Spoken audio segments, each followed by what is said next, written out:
Yo Bodgers, quick little video today on the old Shogun. We're going to do the steering idler arm. Let's get to it.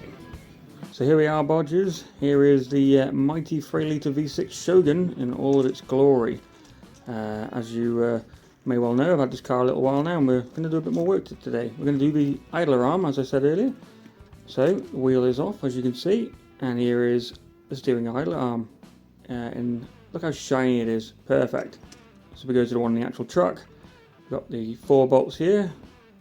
So we're going to undo those. I think they're 14 mils. And then we've got the lock nut here, which is a 19, at least it is on mine.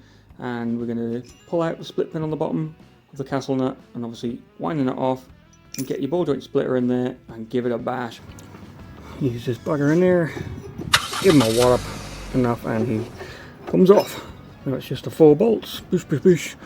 I'm going to swap the bugger over.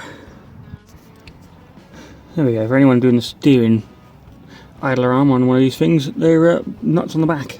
Who would have thought? And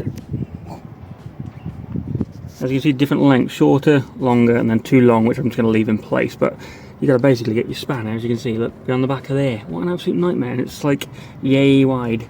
Bit of contortioning, etc. You'll get them off, and then this bugger will come off. As you can see, last bolt win. Hopefully, a bit of wiggling, and mofo is out. Need mofo to get back in. Is there any play in this thing? To be honest, it doesn't actually doesn't feel like it, so perhaps that's not the problem with the steering, although that doesn't move at all, so who knows, I'll change it anyway. Right, new one in, we'll reverse. And voila, one new steering arm, idler arm, winner. Nightmare.